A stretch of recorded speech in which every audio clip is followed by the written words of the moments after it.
a cherché de la pluie, il n'y en a pas. On a cherché de la boue, il n'y en a pas non plus. On a cherché des vainqueurs, on ne les a pas trouvés. Il a fallu attendre la finale de l'élite à Gaillac-Toulza pour voir le soleil et la poussière et un magnifique spectacle, puisque que ce soit en MX2, en MX1 ou même pour les internationaux de France, on ne connaît pas encore le vainqueur et tout peut se jouer et va se jouer ici. On va revivre cette finale ensemble.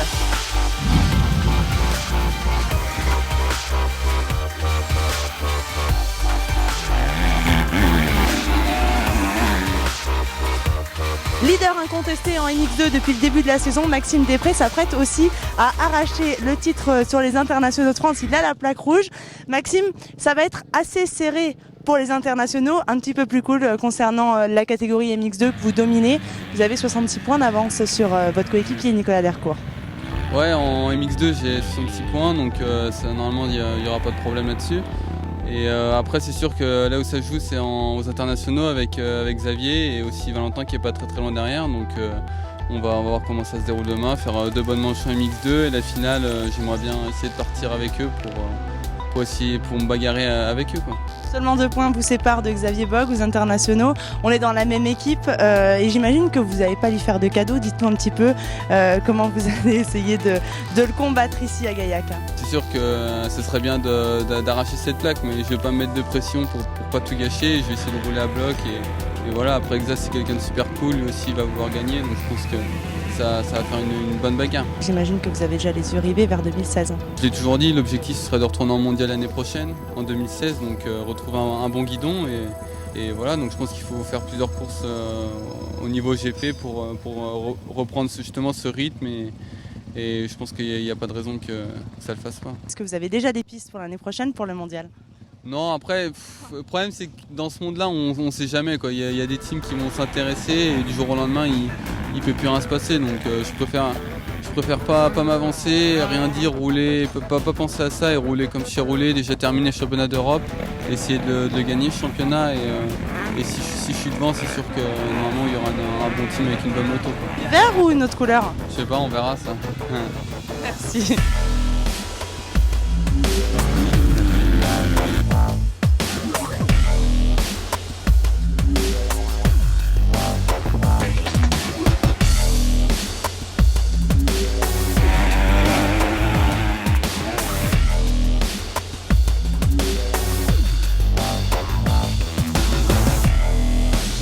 Cédric, actuellement 3e en MX2, la première chose qu'on peut dire, c'est que tu fais pas la saison qu'on attendait. Ouais, je fais pas la saison que j'attendais, c'est sûr, je m'étais préparé pour rouler devant, ensuite bon, je vais pas me cacher, je pense que j'ai pas été à la hauteur, j'ai tout essayé, j'ai énormément travaillé toute la saison, sans relâche et puis c'est pas la saison, j'ai bossé comme j'ai pu, j'ai fait énormément de sacrifices et bon, ça n'a pas payé, mais je sais que ça va me servir parce que bon, la condition physique que j'ai acquise jusqu'à maintenant va me servir en supercross, les virages que j'ai bossé en 250 aussi, donc voilà, on termine sur une note qui n'est ni positive ni négative en élite. Tu nous parles de SX, le SX évidemment on t'y attend, en enduro on va te voir où ?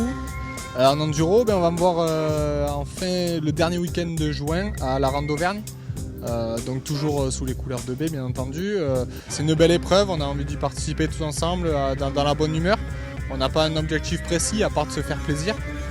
Et puis ensuite c'est surtout le dernier week-end un peu off, je dirais, parce que bon, comme je disais c'est un week-end sans gros objectifs. C'est le dernier week-end un peu off avant le gros rush des outdoors, des supercross outdoor jusqu'à septembre. Je sais que c'est une discipline qui a beaucoup plu à Hervé Broyer, ton team manager, quand il est venu un petit peu se promener l'année dernière. Est-ce qu'il t'a pas proposé à un moment donné de faire plus d'enduro ? Je dirais pas. Il me l'a pas proposé, il me l'a sous-entendu. Pourquoi pas, si le calendrier le permet, moi ça me brancherait. Après c'est sûr que comme tu le dis, je suis un compétiteur, je sais très bien que les feuilles je vais les regarder, je vais rouler pour gagner ou pour rouler devant.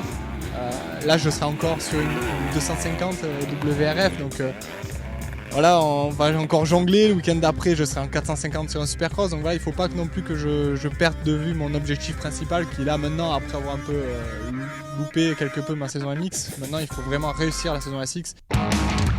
Pas de surprise sur les chronos du MX2. Maxime Després a logiquement remporté la séance. Il est seulement que 4 dixièmes devant Cédric Soubeyras. Ensuite, un petit peu éloigné, Simon Mallet a toutefois une grosse carte à jouer au championnat puisqu'il peut encore monter sur le podium puisque Dercourt est relativement loin. Et c'est Verhaeghe et Humbert qui complètent le top 5, mais rien n'est fait, place aux courses.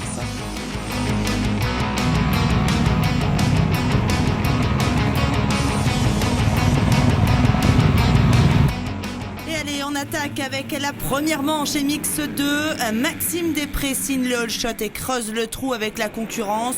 On ne voit pas ce qui pourrait l'arrêter. Toute l'année, le pilote Bud a montré plus de niveau que les autres. Juste derrière, Barcelot fait sensation sur la Yam JPM. Suivent Aubin, Do, Malaval, Mallet et Soubeyras.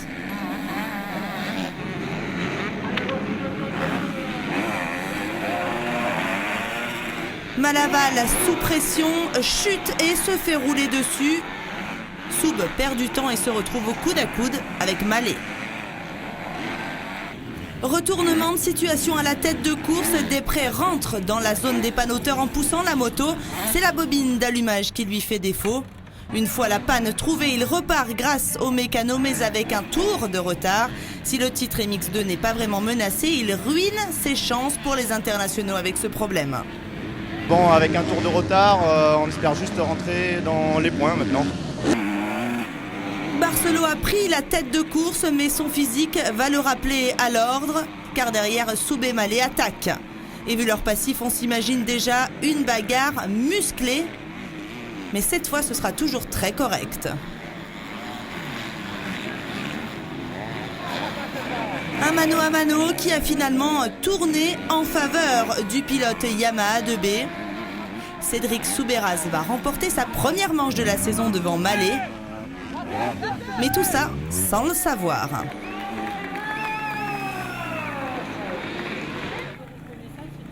Eh ben ouais, je suis passé arrivé, je savais même pas que je gagnais en fait.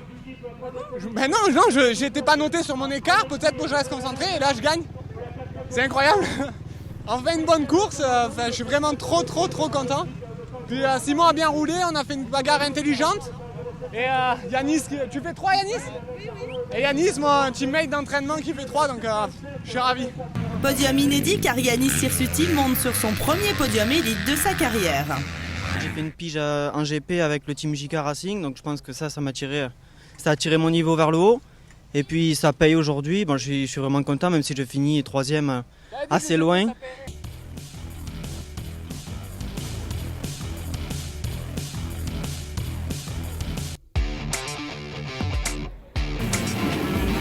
En deuxième manche, c'est à nouveau Maxime Després qui part devant. Barcelot est encore là. Et Nicolas Dercourt fait aussi une apparition, 3e, mais le pilote Bud blessé au genou va rapidement descendre dans le classement. Tout comme Nicolas Barcelot qui n'a définitivement pas le physique pour jouer devant. Soubeyras, mal parti, entame une longue remontée de la 9e place. 1-1, il craque sous la pression du sudiste qui revient 2e. Et pendant que devant Maxime Després déroule tranquillement. C'est une énorme bagarre entre Thomas Do et Simon Mallet pour la 3e place qui s'organise. Ces deux-là vont s'attaquer à grands coups d'inter, limite borderline, et ne vont rien lâcher jusque dans le dernier tour. Et finalement, c'est l'expérience qui a payé. Mallet remporte le duel de cette manche remportée par Després devant Soubeyras. Je pense pas qu'on s'est touché.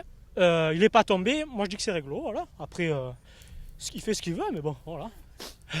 C'est vrai que j'ai réussi à le passer, mais quand on voit quelqu'un arriver équerre sur nous, je pense que c'est pas trop sportif. S'il est plus rapide, il a moyen de doubler autrement. Et puis donc bon, moi j'ai 18 ans et je suis pas là pour jouer avec des grands qui jouent leur vie, quoi. Catégorie MX2 logiquement remportée par Després qui est le nouveau champion de France et la belle finale de Soubeyras lui permet de piquer la 2e place à Dercourt sur le fil.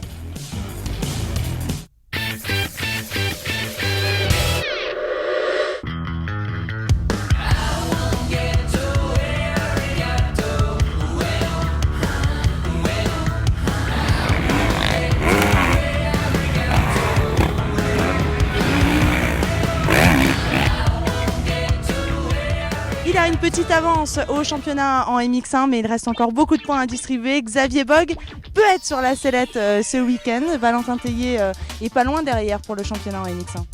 Ouais, c'est vrai que c'est assez serré. J'ai pas réussi à vraiment faire le trou en début de championnat. Et voilà, bon, maintenant on est à la finale. C'est maintenant que ça va jouer, il faut terminer le job. Vous n'avez pas peur de Valentin? Non, non. Après, j'ai montré que j'avais une bonne vitesse toute l'année. Donc il n'y a pas de raison. Vous avez aussi perdu la plaque rouge à l'issue de Plomion. Vous allez devoir être bon sur tous les tableaux ce week-end. Ouais, moi et Maxime, il y a 2 points d'écart. Et moi, c'est vrai que le classement est un peu spécial avec les 2 manches MX1 et 2 manches MX2. Lui, il a réussi à tout gagner en MX2, donc il nous reprenait des points à chaque fois là. C'est vrai qu'il a dominé le championnat. Pour les internationaux, c'est un avantage pour lui? C'était un petit peu un avantage, c'est sûr, parce qu'il a réussi à gagner toutes les manches. Après, faut quand même, il a très bien roulé. Et après, en finale, il assure à chaque fois des très bonnes places, des podiums, donc il le mérite. On va imaginer, on va se projeter dimanche fin d'après-midi. Il est juste devant vous. Vous pouvez lui sortir un inter de fou. Vous y allez ou vous pensez à l'équipe, à l'ambiance, à l'entente? Qu'il soit dans mon team ou pas, je vais pas faire n'importe quoi pour gagner une place. Du moment que ça reste correct, j'y vois pas d'inconvénient. Vous pourriez le sortir à tout moment? Sortir non, mais le doubler proprement oui. Pour l'année prochaine, vous avez des pistes? Ouais, c'était bien j'ai eu l'occasion de remplacer Ryan Villopoto sur quelques épreuves. C'est sûr que c'était une super opportunité. Maintenant, ça me plaît bien le programme que j'ai cette année et je pense continuer comme ça l'année prochaine. On a des chances de vous revoir dès l'année prochaine en mondial? Je sais pas, j'ai aucune idée encore. Non, vous voulez rien nous dire, mais vous avez des pistes? Aucune.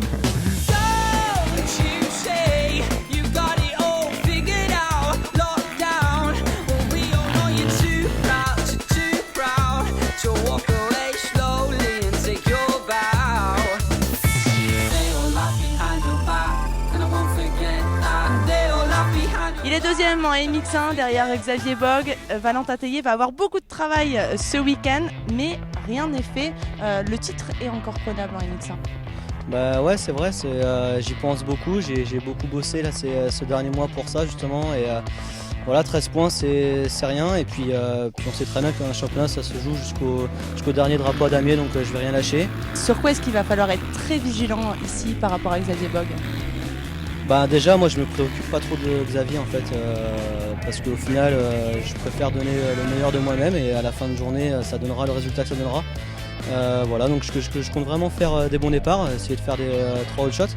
J'ai beaucoup bossé mes départs justement et comme vous l'avez dit, à partir de la 3e épreuve ça allait beaucoup mieux. Le but c'est simple à Gaillac, ça va être gagner les 3 manches, donc je pense être prêt pour ça, je me suis bien préparé. Voilà, on verra bien. Vous êtes 3e sur les internationaux de France, devant et c'est hyper serré, ils sont à 2 points seulement. Pour vous, le but ça va être de conserver cette 3e place? Bah, c'est vrai que le classement des internationaux, j'y ai pas trop pensé parce que moi je pense surtout à ma catégorie que le MX1. Maintenant, s'il y a moyen de gagner les internationaux, c'est encore mieux, c'est aussi faisable. Donc voilà, moi je pense surtout au championnat MX1. Vous avez officialisé votre présence dans le team SR Monteblouse pour 2016. Comment ça s'est passé avec Jossal Franck, les négociations, etc. Vous repartez sur l'élite l'année prochaine? Oui, tout à fait, on repart sur l'élite. C'est vrai que les négociations ont été assez rapides puisque je suis bien dans l'équipe. Et je me sens un petit peu comme chez moi au final parce que c'est familial mais c'est très pro aussi à la fois. On a le support d'Honda qui est une très bonne moto, qui me plaît, qui me convient. On a des super sponsors aussi autour qui sont plus motivés que jamais, donc ils ont envie de victoire. Nous on a tous envie de victoire, donc re-signer pour 2016 avec eux c'était quasiment logique. Dernière question, comment ça va le poignet? Le poignet ça va honnêtement, c'est vrai qu'après Plomion j'ai repassé une radio, j'étais pas forcément serein puisque bon, quand même ça faisait un mois que je m'étais cassé le scaphoïde, c'était tout frais et honnêtement j'ai beaucoup galéré quand même à Plomion, faut pas le cacher, mais j'ai serré les dents et au final on a repassé des radios, c'est positif, c'est bon, donc voilà, j'ai pu m'entraîner à 100% de mes moyens et ça c'est une bonne chose, surtout que j'arrive ici en me sentant prêt, quoi. La séance de chrono pour le MX1 vient de se terminer, c'est Valentin Tellier qui partira en pole position devant Nicolas Aubin. Florent Richier a montré aussi beaucoup de vitesse, c'est lui qui est 3e temps. Ensuite Jason Clermont et Xavier Bog complètent ce top 5, mais rien n'est joué évidemment, on va passer aux courses.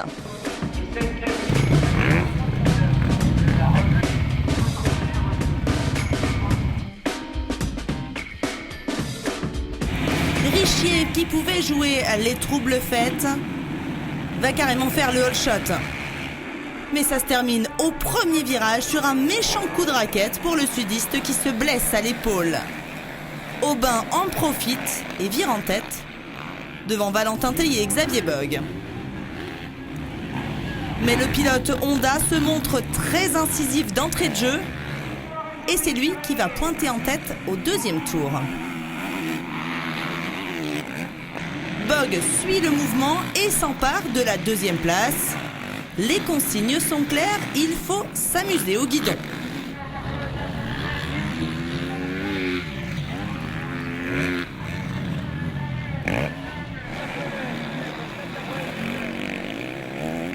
Il écoute Mika, son mécano, et il fait exactement tout ce qu'il faut. Mais en même temps, il devient de plus en plus menaçant sur Valentin Tellier. Le pilote Honda s'est un peu endormi aux avant-postes.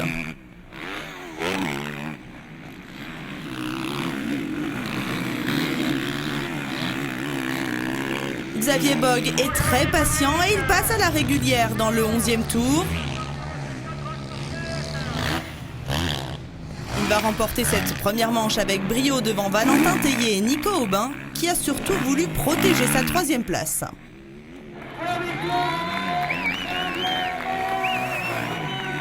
C'est une bonne chose, maintenant il reste 2 manches. Il y a encore 50 points, tout peut arriver et il faut rester concentré et continuer comme ça. J'ai mon poignet qui me fait mal, parce que bon, c'est quand même récent et il reste encore 2 manches. Va falloir serrer les dents.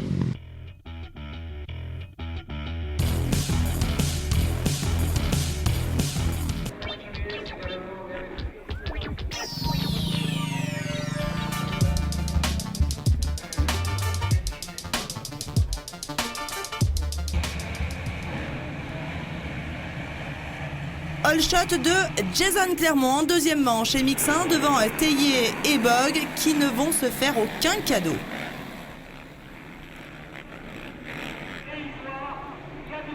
À l'entame du 2e tour, Tellier pointe toujours 2 derrière Clermont, mais l'Alsacien revient comme une balle. Et il est prêt à attaquer. Il faut attendre le 3e tour pour voir Bogue prendre véritablement l'ascendant sur son plus grand rival. Déstabilisé, Valentin Tellier perd le rythme. Et il se fait remonter par Nicolas Aubin. Le pilote Suzuki double Tellier pour la 3e place au 7e tour. Jason Clermont est toujours devant, mais Xavier Bogue est plus rapide, c'est indéniable. Petit à petit, il recolle le pilote Honda et finit par prendre les commandes à mi-course. Xavier Bogue ira signer un 2e succès en Haute-Garonne devant Jason Clermont et Nico Aubin. J'ai tout donné pour garder ma 2e place et ça l'a bien fait, je suis content. Sous cette chaleur, j'ai bien tenu physiquement. Maintenant, il y a la 3e, va falloir faire pareil. Grâce à une finale parfaite et 3 succès, Bogue remporte logiquement le titre de champion de France MX 1 devant Tellier et Aubin. On y est, c'est la toute dernière course de ce championnat de France élite. Les pilotes se préparent pour la super finale. On a les 20 meilleurs du MX2, les 20 meilleurs du MX1. Voilà, ça va partir d'ailleurs. On commence à siffler derrière. Il va y avoir beaucoup de bagarres et je pense notamment entre Tellier et Després qui sont au coude à coude pour la 2e place. Xavier Bogue, quant à lui, devra aussi confirmer ses 2 premières manches et puis peut-être avoir la plaque rouge à la fin. On ne sait pas.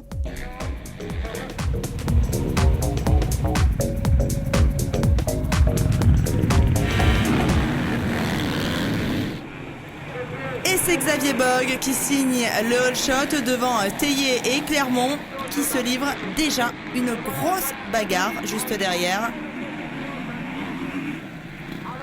Le pilote SR Moto Blues attaque et il profite d'une erreur de Clermont pour s'installer plus confortablement à la 2e place. Il a chuté. Mal parti, Maxime Després entame une longue remontée et va rapidement reprendre la 3e place à Cédric Soubeyras. Mais l'écart avec Valentin Tellier est trop important pour revenir 2e. pris dans une chute au départ à signaler à l'excellente course de Nico Aubin qui est remonté de la 32e à la 8e place. Devant, Bogue n'a jamais été inquiété pour boucler cette journée parfaitement avec un carton plein. Ouais, c'est vrai que c'était pas gagné en arrivant ici. Et j'ai réussi à l'avoir. C'était l'objectif de l'année. Et ça a été dur. Il y a eu pas mal de belles bagarres avec Valentin, comme il le dit. Et j'ai déjà hâte d'être l'année prochaine pour défendre la plaque et puis pour refaire des belles courses de nouveau. C'est un peu dommage puisque je suis arrivé ici en tête et voilà, en première manche un souci mécanique et c'est vrai que c'est un peu tout gâché, mais bon, je suis quand même champion de France MX2 donc c'est cool, je me suis vraiment régalé sur le championnat avec la moto Bud, elle craque donc c'est cool. Ah, ça fait cher la bobine d'allumage pour Després qui termine 3e des internationaux de France derrière Bogue et Théier. Le président de la Fédération française de moto, Jacques Boll, était présent. Le but, venir prendre la température avant une réunion le 18 juin. On termine sur une très belle épreuve ici à Gaillac-Toulza, 32 degrés avec beaucoup de pilotes, beaucoup de public, donc on est très content de cette finale. Bon, on espère qu'on fera encore mieux l'année prochaine et d'ailleurs à ce titre-là, on a l'intention de réunir l'ensemble des acteurs dans quelques jours de façon à préparer la saison 2016 et je pense qu'il y aura des réformes importantes. Ce que vous pouvez nous dire aujourd'hui déjà? Non, je ne peux pas encore dire grand-chose, mais en tout cas, moi j'aimerais que l'on rassemble des catégories, qu'on rassemble par exemple le junior avec l'élite, c'est une piste sur laquelle on travaille. Moi j'aimerais qu'on ait davantage de pilotes, de coureurs sur ces belles épreuves que sont les compétitions du championnat de France élite. Merci de nous avoir suivis sur ce championnat de France élite. C'était une belle année. 2016 est déjà en préparation. Jacques Boll nous l'a dit. À l'année prochaine. Ciao, ciao.